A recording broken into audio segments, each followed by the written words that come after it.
சமீபத்துல JFW ஓட ஒரு அவார்ட் ஃபங்க்ஷன் நடந்துச்சு. அதாவது ஜஸ்ட் ஃபார் உமன் அப்படின்றது அதோட ஃபுல் ஃபார்ம். அதுல நம்ம சிம்ரன் அவர்களுக்கு 30 இயர்ஸ் கம்ப்ளீஷனுக்காக ஒரு அவார்ட் கொடுத்தாங்க. அங்க நம்ம சிம்ரன் ஒரு முக்கியமான ஒரு விஷயத்த சொன்னாங்க. ஒரு 2-3 நாளைக்கு முன்னாடி என் கூட நடிச்ச ஒரு ஃபீமேல் கோஸ்டாருக்கு நான் ஒரு டெக்ஸ்ட் பண்ணியிருந்தேன். நீங்க நடிச்ச இந்த ஒரு படம் பார்த்தேன், அதை பார்த்ததுக்கு அப்புறம் இந்த மாதிரி ஒரு ரோல் பண்ணிருக்கீங்களே அப்படின்னு சர்ப்ரைஸ் ஆனதுனாலதான் உங்களுக்கு மெசேஜ் பண்ணேன் அப்படின்னு சொல்றதை கேட்ட அந்த பேர் தெரியாத கோஸ்டார் இவங்களுக்கு என்ன ரிப்ளை போட்டிருக்காங்க, ஆன்டி ரோல்லாம் பண்றதுக்கு இந்த ரோல் எவ்வளவோ பெட்டர் அப்படின்னு சொல்லிருக்காங்க. அதை கேட்ட உடனே நம்ம சிம்ரனுக்கு பயங்கரமா கோவம் வந்திருக்கு. At least it's better than not doing an anti role. Such an insensitive message. Actually, I did not expect.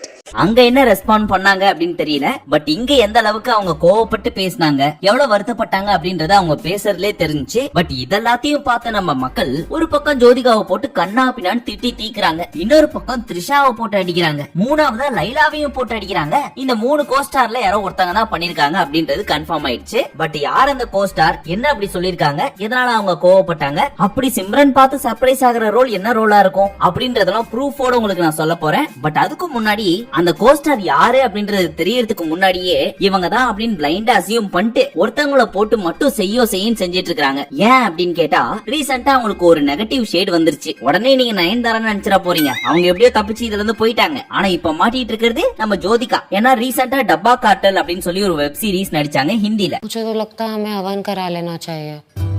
तो ये है तुम्हारा नार्कोस थाने। அந்த வெப் சீரிஸோட பிரஸ் மீட் அப்போ சவுத் இந்தியன் இண்டஸ்ட்ரியே மேல் டாமினேட்டிவ், ஆம்பளைங்களோட ஆதிக்கம் தான் அங்க ஜாஸ்தியா இருக்கும் அப்படின்ற மாதிரி ஒரு இன்டர்வியூ கொடுத்திருந்தாங்க. Coming from South, we are a more male-dominated industry.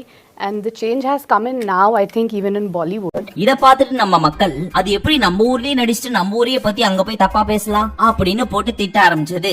இந்த மேட்டரோட லிங்க் ஆகி ஜோதிகாவை வச்சு செய்யன்னு செய்யறாங்க கமெண்ட் செக்ஷன்ல. ஒரு சிலதெல்லாம் நீங்களே பாக்குறீங்களா? It's better to do anti roles and main anti roles that I've done in Kanathil Muttamital also than playing dabba roles and doing nothing. சரி, இப்ப உண்மையிலேயே என்ன நடந்துச்சு அப்படின்றத ஸ்டார்ட் டு எண்ட் பாத்துடலாமா? இப்ப சிம்ரன் என்ன சொல்றாங்க, 2 நாளைக்கு முன்னாடி என் கூட நடிச்ச ஒரு ஃபீமேல் கோஸ்டாருக்கு நான் மெசேஜ் பண்ணேன், நீங்க இந்த மாதிரி ஒரு ரோல் ஒன்னு பண்ணிருக்கீங்க, அத பாக்குறதுக்கே எனக்கு ரொம்ப சர்ப்ரைசிங்கா இருந்துச்சு அப்படின்னு. Female co-actor-க்கு மெசேஜ் பண்ணிட்டு I just said that I was surprised to see you in that role அப்படின்னு மெசேஜ் பண்ணேன். இத பார்த்த அந்த கோஸ்டார் என்ன ரிப்ளை பண்ணிருக்காங்கன்னா, இன்ட்ரோல சொன்ன மாதிரி ஆன்டி ரோல்லாம் ப்ளே பண்றதுக்கு இந்த ரோல் எவ்வளவோ தேவலாம் அப்படின்னு சொல்லிருக்காங்க. இத நான் அவங்கள்ட்ட இருந்து சுத்தமா எதிர்பார்க்கவே இல்ல. நான் அவங்கள பத்தி சொன்னது என்னோட ஒப்பீனியன். அது அவங்களுக்கு பிடிக்கல அப்படின்னா ஒரு பெட்டர் ஆன்சர் கொடுத்திருக்கலாம். ஆன்டி ரோல்லாம் பண்றதுக்கு பதிலா என் ரோல் எவ்வளவோ பெட்டர் அப்படின்னு சொன்னது எனக்கு ரொம்பவே கஷ்டமா இருந்துச்சு.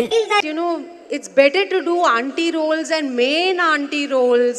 Mother of 25 years. பட் என்ன கேட்டா aunty roles, main aunty roles, 25 வயசு பசங்களோட அம்மா, இந்த மாதிரியான ரோல்லாம் எவ்வளவோ பெட்டர். ஏன் கன்னத்தில் முத்தமிட்டால கூட அந்த மாதிரி ஒரு ரோல் ப்ளே பண்ணிருக்கேன். அதுக்கப்புறம் ஒரு சில டப்பா ரோல்ஸ் கூட ப்ளே பண்ணிட்டு சும்மா இருக்கேன். ஆனா இதுல எந்த ரோல் ப்ளே பண்ணாலும் நம்ம எது பண்ணாலுமே கான்பிடென்ட்டா அதை பண்ணா போதும். அதுக்காக ஆன்டி ரோல், அம்மா ரோல்னு சொல்றதெல்லாம் எனக்கு சுத்தமா ஈடுபாடு கிடையாது. எனக்கு கொடுக்கப்பட்டது ஒரு கதாபாத்திரம், அதை ஒரு பொண்ணான விரும்பி பண்றேன். இதுக்கான பாராட்டுக்கள், அன்பு எல்லாமே என்னோட கணவர், என்னோட அப்பா, என்னோட சகோதரர்கள், என்னோட கோஸ்டார்ட்ட இருந்து கிடைக்குது. அவங்க எல்லாருமே அதை மதிக்கவும் செஞ்சிருக்காங்க. அதனாலதான் இன்னைக்கு இந்த மாதிரி ஒரு நிலைமையில நான் நின்னுட்டு இருக்கேன். From my husband, from my father, from my brother, from my co-stars, they've always respected, given me best the life where I stand today. So ஒருத்தங்களை ஜட்ஜ் பண்றதை விட நம்ம எப்படி இருக்கோமோ அதை ரசிச்சு பண்ணா போதும். இதை எனக்கு இங்க ஷேர் பண்ணணும் அப்படின்னு தோணுச்சு, அதனாலதான் சொன்னேன். ஏன்னா இதை கேக்குறப்ப எனக்கு ரொம்ப வலிச்சுது. இந்த மாதிரியான ஒரு சில வார்த்தைகளுக்கு நான் தகுதியானவளே கிடையாது. நான் இங்க நிக்கிறேன் அப்படின்னா அது எல்லாத்துக்கும் காரணம் நான் பட்ட கஷ்டம், நான் மட்டுமே பட்ட கஷ்டம். அது ஆன்டி ரோல் ஆகட்டும், அம்மா ரோல் ஆகட்டும், இல்ல வாயை திறந்து சொல்ல கூட முடியாத ஒரு சில ரோலா கூட 2 போட்டுமே, அந்த வார்த்தையை நான் சொல்ல விரும்பல. அது எல்லாமே என்னோட சாய்ஸ். அப்படி நான் எடுத்த சாய்ஸ் எனக்கு நல்ல பேர் எடுத்து கொடுத்திருக்கு அப்படின்னு சொல்லி ரொம்ப வருத்தப்பட்டு பேசிட்டு இருக்காங்க. It really hurt me. I don't deserve this. I've earned it on my own. சரி, இதுல எங்க ஜோதிகா வந்தாங்க அப்படின்னு கேட்டீங்கன்னா, இவங்க சொல்றப்போ ஒரு சில டப்பா ரோல்ஸ் அப்படின்ற வார்த்தையை சொன்னாங்க தெரியுமா? டப்பா அப்படின்ற வார்த்தை. Mother of 25 years. You know that I've done in Kanathil Muttamital also, then playing dabba roles. அத ஜோதிகாவோட நம்ம மக்கள் லிங்க் பண்ணிட்டாங்க. ஏன்னா அவங்க டப்பா கார்ட்டல் அப்படின்ற ஒரு படம் பண்ணாங்கல்ல, அதனால அவங்க பேரை டைரக்டா சொல்லாம டப்பான்னு அழுத்தி சொன்னதுனால ஜோதிகாவை தான் சொல்றாங்க அப்படின்ற மாதிரி எடுத்துக்கிட்டாங்க. ஆனா அங்க அவங்க சொன்ன கான்டெக்ஸ்ட் என்ன அப்படின்னா, நான் அம்மா ரோல் ப்ளே பண்ணிருக்கேன், ஆன்டி ரோல் ப்ளே பண்ணிருக்கேன், ஏன் ஒரு சில டப்பா ரோல் கூட ப்ளே பண்ணிருக்கேன் அப்படின்னு தான் மீன் பண்ணாங்க. தவிர்த்து ஒரு சிலர்லாம் டப்பா ரோல் ப்ளே பண்ணிட்டு இருக்காங்க, அவங்க எல்லாம் என்ன பேசுறாங்க அப்படின்லாம் அவங்க சொல்லவே கிடையாது. இத ஒரு சில மக்கள் தப்பு புரிஞ்சுக்கிட்டேன், ஜோதிகாவை தான் சொல்றாங்கன்னு சொல்லி 100% கான்பிடென்ட்டா சொல்றாங்க. You know, It's better to do auntie roles and main auntie roles, mother of 25 years.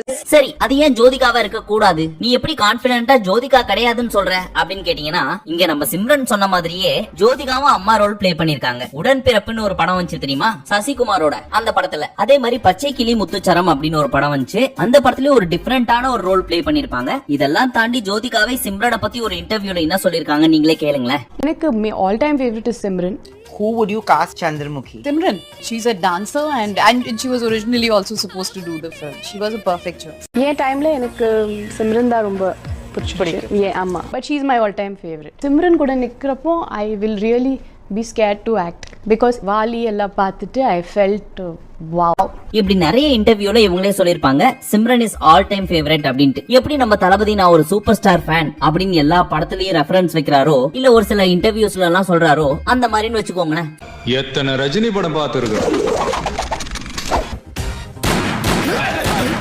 So இவங்களுக்குள்ள ஒரு நல்ல பாண்டிங் போயிட்டு தான் இருக்கு. இதெல்லாம் வச்சு மட்டும் இவங்க இல்லன்னு சொல்லிட முடியுமா அப்படின்னு கூட நீங்க கேட்கலாம். பட் இவங்க இல்லன்னு சொல்றதை விட இன்னொருத்தங்க தான் அப்படின்னு சொல்றதுக்கு நிறைய ப்ரூஃப் இருக்கு. அதெல்லாம் இப்ப பார்க்க போறோம். அப்போ த்ரிஷா தான் அப்படிலாம் சொன்னதா அப்படின்னு கேக்குறீங்களா? இருக்கலாம். ஆனா நீங்க இந்த மாதிரி இந்த படத்துல ஒரு ரோல் நடிச்சதை பார்த்து நான் சர்ப்ரைஸ் ஆயிட்டேன் அப்படின்னு சொல்ற அளவுக்கு ரீசெண்டா அவங்க எந்த படமும் அந்த மாதிரி நடிக்கல. சோ ஜோதிகாவா இருக்கிறதுக்கு ஒரு 25% சான்ஸ் இருக்குன்னா, இவங்களா இருக்கிறதுக்கு ஒரு 15% தான் சான்ஸ் இருக்கு. அப்ப பேலன்ஸ் இருக்கு 60% யாரு? லைலாவியா சொல்றேன். சி, அவங்க எவ்வளவு கைண்ட், எப்பவுமே சிரிச்சிட்டே இருப்பாங்க. அவங்க எல்லாம் இப்படி சொல்றதுக்கு சான்ஸே கிடையாது அப்படின்னு நம்ம நிறைய பேர் சொல்லுவோம். பட் லாஸ்டா ஒரு சிலதெல்லாம் சொல்றேன், அதை வச்சு நீங்களே முடிவு பண்ணி கமெண்ட்ல சொல்லுங்க. உண்மையிலேயே அது ஜோதிகாவா, த்ரிஷாவா, இல்ல லைலாவா அப்படின்னு. ஃபர்ஸ்ட் சர்தார் அப்படின்னு ஒரு படம் வந்துச்சு தெரியுமா, நம்ம கார்த்தியோட படம். கிட்டத்தட்ட 16 வருஷத்துக்கு அப்புறம் நம்ம லைலா மறுபடியும் இண்டஸ்ட்ரிக்குள்ள அந்த படம் மூலியமா தான் வந்தாங்க. இந்த படத்தை எத்தனை பேர் பாத்திருப்பீங்க அப்படின்னு தெரியல. ஆனா இந்த படத்துல ஒரு முக்கியமான ஒரு ரோல் பிளே பண்ணிருப்பாங்க. அதை பத்தி ரொம்ப டீடைலா போகாம சிம்பிளா சொல்றேன். இந்த குட்டி பையன் இருக்கான்ல, இந்த பையனோட அம்மா தான் நம்ம லைலா.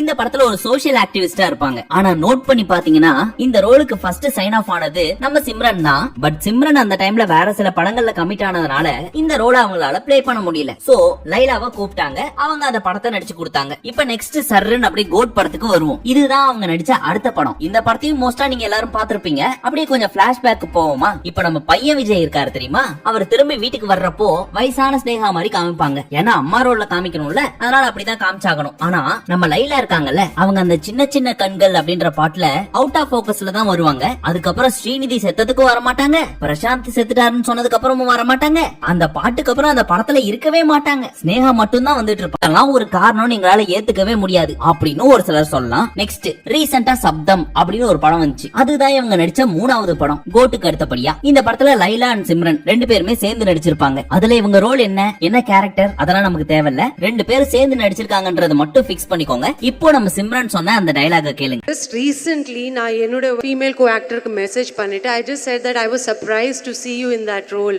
2 பேர் சேர்ந்து நடிச்சா அவங்கள தான் சொன்னாங்கன்னு ஆயிடுமா? இதே எங்களால ஏத்துக்க முடியாது. சரி, நீ சொல்றதெல்லாம் கரெக்ட்னே வச்சுப்போம். ஒருவேளை லைலாவை தான் மீன் பண்ணி சொல்றாங்க சிம்ரன் அப்படின்னா, அவங்க நடிச்ச எந்த ரோல சர்ப்ரைசிங்கா இருந்துச்சு அப்படின்னு சொல்லி சொல்றாங்க. அதான் சொல்லு. 16 வருஷத்துக்கு அப்புறம் இவங்க நடிச்சது 3 படம் தான். அத நீயே சொல்லிட்ட. இந்த 3 படத்துலயுமே இவங்க சர்ப்ரைஸ் ஆகுற மாதிரி எந்த ரோல் பிளேயும் பண்ணலையே அப்படின்னு கேக்குறீங்களா? சொல்றேன். ஒரு 2 வருஷத்துக்கு முன்னாடி வதந்தி அப்படின்னு ஒரு வெப் சீரிஸ் வந்து ஞாபகம் இருக்கா? அந்த வெப் சீரிஸ்ல லைலா ஒரு முக்கியமான ரோல் பிளே பண்ணிருப்பாங்க. I don't want my daughter becoming gossip for everybody's entertainment. இந்த வெப் சீரிஸ 70 to 80% ஆஃப் மக்கள் பாத்துக்கிறதுக்கான சான்ஸ் ரொம்ப கம்மி தான். ஆனா இதுக்கு முன்னாடி சொன்னதெல்லாம் தெரிஞ்சுக்கிறத விட இதை நீங்க கண்டிப்பா தெரிஞ்சுக்கிட்டா மட்டும்தான் உங்களாலையும் யோசிக்க முடியும். சோ 2 நிமிஷம் கவனமா கேளுங்க. இந்த படத்துல எஸ்.ஜே. சூர்யா லப்பர் பந்து படத்துல நடிச்சாங்க தெரியுமா, சஞ்சனா. அவங்க லைலா, நாசர்னு நிறைய பேர் நடிச்சிருப்பாங்க. இதுல நம்ம லைலாவோட பொண்ணா நடிச்சிருப்பாங்க நம்ம சஞ்சனா. ஃபர்ஸ்ட் 2 எபிசோட்லயே இவங்க இறந்த மாதிரி காமிச்சிருவாங்க. இவங்க சாவுக்கான காரணம் யாரு அப்படின்றத விசாரிக்க வர்றவர் தான் எஸ்.ஜே. சூர்யா. பண்ணலன்னு வச்சுக்கோ. கிட்டத்தட்ட 7 எபிசோட் வரைக்கும் சஸ்பென்ஸ் வச்சு 8வது எபிசோட்ல தான் கண்டுபிடிப்பாங்க சஞ்சனாவோட சாவுக்கு காரணம் யாரு அப்படின்னு சொல்லி. கிளைமேக்ஸ்ல பார்த்தா லைலா தான் கொண்டு இருக்காங்க அப்படின்ற மாதிரி நம்ம காமிப்பாங்க. ஆனா உண்மையா கொன்னது யாரு அப்படின்னு பார்த்தா லைலாவை லவ் பண்ண ஒரு சின்ன பையன். கிட்டத்தட்ட லைலாக்கு ஒரு 45 வயசு இருக்கும், அந்த பையனுக்கு ஒரு 25 வயசு இருக்கும். இந்த பையனுக்கு லைலா மேல ஒரு லவ். ஆனா லைலாக்கு இவன் மேல லவ் எல்லாம் கிடையாது. பட் அவங்களுக்கு தேவை அப்படின்றது இந்த பையன் தந்து கிடைக்குது. இதுக்கு மேலதான் ஓப்பனா சொல்ல முடியாது. ஆனா அந்த பையன் உனக்கு எத்தனை வயசானாலும் பரவாயில்ல, நம்ம 2 பேருக்கு வயசு வித்தியாசம் இருந்தாலும் பரவாயில்ல, நான் ஒன்னாதான் கல்யாணம் பண்ணிப்பேன் அப்படின்னு அடம் பிடிக்கிறான். 2 பேரும் கல்யாணம் பண்ணிக்கலாமா? யாருக்காக யோசிக்கணும்? நமக்கு சரிண்ணா, எல்லாம் சரிதானே. அதுக்கு லைலா என்ன சொல்றாங்க, இங்க பார், இந்த மாதிரிலாம் நீ பேசிட்டு இருந்தானா அடுத்த தடவை நமக்குள்ள இதெல்லாம் நடக்கவே நடக்காது அப்படின்னு சொல்ல, சரி சரி இனிமே பேச மாட்டேன் அப்படின்னு வாயை திறந்து சொல்லாம உள்ளுக்குள்ள லவ் பண்ணிக்கிட்டே தான் இருக்காரு. Mad fellow. இதுக்கு இடைஞ்சலா இருக்கிறது அந்த பொண்ணு இருக்கிறதுனால தான் என்கிட்ட வரவே மாட்டாங்க, முன்னாடி மாதிரி லவ் பண்ண மாட்டாங்க, விலகி போறாங்க அப்படின்னு சொல்லி அந்த பையனோட அண்ணன் இந்த பொண்ணை கொண்டுருவான். ஆனா இதுல முக்கியமான விஷயம் என்னன்னா, இந்த பையனுக்கும் லைலாவுக்கும் ஓவரா லவ் ஆகி லைலா பிரெக்னென்ட் ஆயிருவாங்க. இதோட இந்த கதை போதும் அப்படின்னு நினைக்கிறேன். இப்போ ஒரு கிளிப் போடுறேன், ரிலேட் பண்ண முடியுதா அப்படின்னு பாருங்க. I just said that I was surprised to see you in that role. அப்படி இந்த மெசேஜ் பண்ணேன். இப்போ புரியுது. சரி, இப்ப நம்ம மக்கள் 3 பேரை சஸ்பெக்ட் பண்ணாங்க. இதுல யார் சொல்லிருப்பாங்க அப்படின்றத உங்கள்ட்டே ஒப்படைக்கிறேன். கமெண்ட் செக்ஷன்ல நீங்களே சொல்லுங்க யாரா இருக்கும் அப்படின்னு. அதை படிச்சு நானுமே தெரிஞ்சுக்கிறேன். இதை யார் உண்மையிலே சொன்னாங்க அப்படின்றது சிம்ரனுக்கு மட்டும் தான் தெரியும், இல்ல அந்த பர்டிகுலர் கோஸ்டாருக்கு தெரியும். அப்படி ஒருவேளை அந்த கோஸ்டார் வாயை திறந்தாங்க அப்படின்னா நமக்கு இன்னும் நிறைய விஷயங்கள் தெரியறதுக்கு வாய்ப்பு இருக்கு. வெயிட் பண்ணி பார்ப்போம். ஆனா ஒரு 20-30% ஆஃப் மக்கள் சிம்ரனையும் திட்டதான் செய்யறாங்க. சிம்ரன் பண்ணதும் தப்பு, ஏன்னா இவங்களோட ஒப்பீனியனை அங்க சொல்லிருக்காங்க, அதுக்கு அவங்களோட ஒப்பீனியனை சொல்லிருக்காங்க. இதுல என்ன தப்பு இருக்கு? அது இவங்க 2 பேருக்குள்ள இருக்க ஒரு பிரச்சனை. அது அங்கே பேசுறத விட்டு இந்த மாதிரி ஒரு அவார்ட் ஃபங்க்ஷன்ல வந்து இப்படி சொல்லணுமா? இதுக்கு பேர் இன்சென்சிட்டிவ் இல்லையா அப்படின்னு சிம்ரனையும் திட்டதான் செய்யறாங்க. அதுவும் சரியான கேள்விதான். ஆனா அவங்க இதுக்கு மேலே ஏதோ சொல்லிருக்காங்க போல இருக்கே, அதனாலதான் இவங்க இவ்வளவு கடுப்பாயிருக்காங்க. Sharing it because it really hurt me. I don't deserve this. I've earned it on my own. அப்படி அவங்க என்ன சொன்னாங்க அப்படின்றது இவங்க சொல்ற வரைக்கும் நமக்கு தெரியாது. சோ அவங்களா சொல்ற வரைக்கும் நம்ம வெயிட் பண்ணுவோம். இவங்க பேசினதை வச்சு மட்டும் முடிவு பண்ற வேண்டாம், அண்ட் யாரையும் திட்டவும் வேணாம். அவங்க வழி அவங்களுக்கு. ஆனா ஒண்ணு, இவ்வளவு பெரிய மேட்டர்ல நம்மள மறந்துட்டாங்கப்பா, நம்ம தப்பிச்சோம் அப்படின்னு ஒரு ஆக்ட்ரஸ் எஸ்கேப் ஆயிட்டாங்க. அது யாருன்னு உங்களுக்கு தெரிஞ்ச கமெண்ட்ல சொல்லுங்க. மீண்டும் உங்களை அடுத்த வீடியோவில் சந்திக்கும் வரை நன்றி, வணக்கம், நமஸ்தே, நமஸ்கார்.